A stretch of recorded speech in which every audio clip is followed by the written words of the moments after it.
सेवा ही मेरी पहचान, शंकर सोनेजा। सेवा ही जिनकी पहचान, वो हैं शंकर सोनेजा। फ्री मालेगांव का काढ़ा, फ्री जोड़ों के दर्द का तेल, फ्री नसों के दर्द से छुटकारा पाने की पीने की दवा। सेवा का लाभ उठाइए, सदैव आपकी सेवा के लिए हाजिर रहते हैं शंकर सोनेजा। मुंहिंजी हिकु ॻाल्हि ॿुध, सिंधी माइटियूं खुटियूं नथी, सिर्फ़ ज़रूरत आहे हिकु सुठे ज़रिए जी। वो ज़रियो आहे रिश्तो.com। रिश्तो.com जो इहो ई उद्देश्य आहे, कराइणी आहे सिंधीअ जी सिंधीअ सां माइटी। हलो ॾेखारियांव थी। तव्हांजी चॉइस जे हिसाब सां हिते घर मिलंदा, छोकिरो हुजे या छोकिरी, सभिनी खे मिलंदी हिते माइटी। रिश्तो.com जी इहा ई आहे ख़ासियत। आधुनिक दौर आहे, कमायो पढ़ो लिखो पर सिंधियत खे बिखरण न ॾिजो। सिंधियुनि सां रिश्तो जोड़जो रिश्तो.com सां गॾु। नमस्कार, मैं राजेश दलवानी, आप देख रहे हैं उल्लास लाइन बुलेटिन।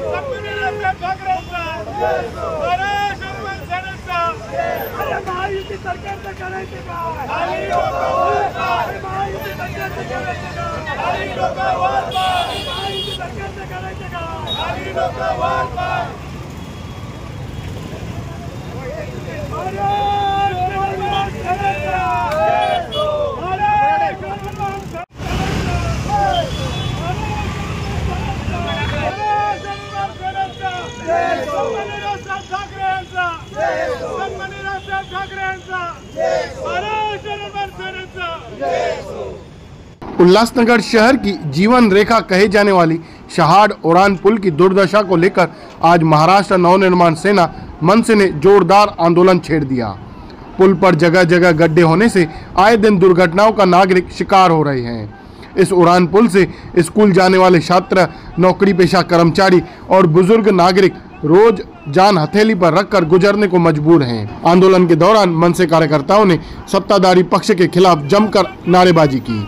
उनका आरोप है कि चुनाव आते ही नेता और जनप्रतिनिधि वोट मांगने जरूर आते हैं, लेकिन जनता की सुविधा और पुल की मरम्मत की किसी को याद नहीं आती। मनसे ने प्रशासन को चेतावनी दी है कि अगर जल्द ही पुल की मरम्मत नहीं की गई तो आने वाले दिनों में और भी उग्र आंदोलन किया जाएगा। अब देखना यह है कि क्या प्रशासन हरकत में आएगा, क्या नेताओं के लिए सिर्फ वोट ही मायने रखते हैं या फिर शहरवासियों की सुरक्षा भी उनके लिए महत्वपूर्ण है। ब्यूरो रिपोर्ट, महेश रोकड़े, उल्लास लाइन बुलेटिन, उल्लासनगर।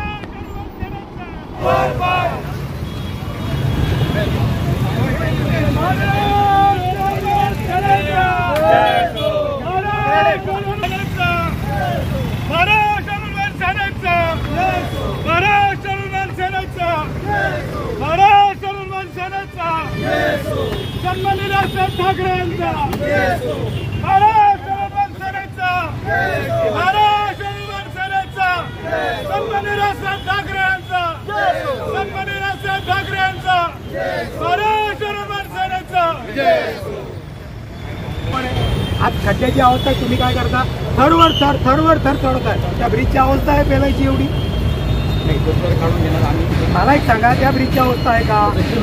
आज ब्रिजला 35 ते 40 वर्ष झाले। 35 ते 40 वर्षामध्ये त्याची साधी डागडुजी पण नाहीये। त्याचं स्ट्रक्चरल ऑडिट झालं पाहिजे। उद्या जर तो ब्रिज पडला, मोठा अपघात झाला, जबाबदार कोण असणार त्याला? 4 दिवस झाले पाऊस थांबला, तुमचं एवढं स्लो काम चालू आहे। लोक 1-1 किलोमीटरची लाईन लागते इथे। त्या दिवशी एक ती लेडीज पडली, रोज लोक मरतात, लोक हातपाय तुटतात। तुम्ही किती दिवस बघायची भूमिका घेणार आहे? करणार काय तुम्ही? आज संध्याकाळपासून खालच्या बेरिंगचं काम चालू होणार आहे। बेरिंगचं काम 7-8 दिवसात संपल्यानंतर वरचं पूर्णपणे जे टाकलेलं मटेरियल काढून PM टाकून त्याचं मास्टिकने पूर्णपणे रस्ते नव्याने करून देणार। किती दिवसात होणार ते सांगा तुम्ही? 15 ऑक्टोबरपर्यंत दिवाळीच्या आत तुम्हाला, दिवाळीच्या अगोदर नाही झालं तर पुढचं आंदोलन तुमच्या ऑफिसमध्ये येणार नाही। आम्ही तिथे अगोदर सांगतोय, आमच्यावर भरपूर पिंचित्रे पण जनतेसाठी केसेस घ्यायला तयार आहे। सन्माननीय श्री राजसाहेब ठाकरे यांचा हा जो शहाड ब्रिज आहे, या शहाड ब्रिजची वर्षानुवर्ष दुरावस्था आहे। हा 1986 का 87 ला बनलेला ब्रिज आहे। त्याच्यानंतर या ब्रिजचं स्ट्रक्चरल ऑडिट होण्याचं गरजेचं होतं। या ब्रिजच्या बाजूला एक पर्यायी रस्ता किंवा पर्यायी पूल तयार करणं गरजेचं होतं, परंतु हे जे शासन आहे हे झोपेचं सोंग काढतं। आज जर तुम्ही ब्रिजवर गेलात तर रोज अपघात होत आहेत, लोकांचे हातपाय तुटत आहेत, लोक जखमी होत आहेत। हे प्रशासन बहुतेक एखाद दोन माणसं मारायची वाट बघतंय की काय असं आम्हाला वाटतंय। आज एवढे मोठे मोठे खड्डे झाल्यानंतर हा हायवे, हा नॅशनल हायवे, हा भारत सरकारचा रोड आहे। हा हायवे नंबर 222 होता, आता नॅशनल हायवे मध्ये त्याचा नंबर काहीतरी बदललाय, परंतु या रस्त्यावरती प्रचंड वाहतूक असताना शाळेच्या बसेस असतील, नागरिक असतील, बाईक असतील, ट्रक हे तासोनतास ट्रॉफिक मध्ये अडकलेले असतात। आणि याचं कारण हा अरुंद पूल आणि रस्त्यावरचे खड्डे। हे लोक टेंडर काढतात, पैसे कमवतात, भ्रष्टाचार करतात, यांचं भलं चाललंय एसीत बसून, पण जो रोज रस्त्यावर मरतोय त्या नागरिकांसाठी कोण भांडणार? त्याला जबाबदार कोण आहे? यांना आम्ही 15 ऑक्टोबर पर्यंतची डेडलाईन दिली आहे। त्यांनी आम्हाला सांगितलं की 15 ऑक्टोबर पर्यंत पूर्ण ब्रिजवरचं मटेरियल काढून तिथं नवीन हे करून आम्ही त्याला पूर्ण ओके करून देणार। जर 15 ऑक्टोबर पर्यंत यांनी ते काम केलं नाही तर पुढचं आंदोलन हे यांच्या कार्यालयामध्ये असेल आणि त्यावेळेला जे काय असेल त्याला हे प्रशासकीय अधिकारी जबाबदार असतील। मागच्या वर्षी याच पुलावरती सगळ्यात मोठा खड्डा पडला होता, त्यावेळी स्थानिक सत्ता पक्ष जे काही नेते होते ते सातत्याने इथे येऊन फोटो सेशन करत होते, परंतु अजूनही या पुलाची डागडुजी झालेली नाहीये का? मुळामध्ये काय होतं, जेव्हा निवडणुका येतात तेव्हा नेते तुमच्याकडे येतात, वर्षानुवर्ष तुमच्याकडे मतांची भीक मागतात, पण जेव्हा ते निवडून येऊन त्यांची सत्ता येते, सत्ता आल्यानंतर जेव्हा ते खुर्चीवर बसतात त्याच्यानंतर तुम्ही मरता की जगता 4-4.5 वर्ष यांना तुम्हाला बघायला वेळ नाहीये। माझी तर विनंती आहे, जे 5-5, 6-6, 7-7 टर्म नगरसेवक आहेत यांच्या वाड्यात जाऊन बघा, यांनी 35-35, 40-40 वर्षात काय केलंय।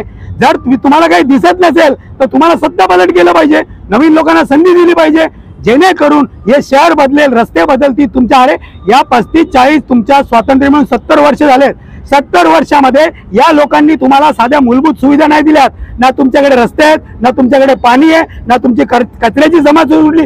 आम्ही अजून किती वर्ष या 3 गोष्टीमध्ये अडकून पडणार आहोत? यांना कोणी जबाब विचारणार आहे की नाही विचारणार आहे?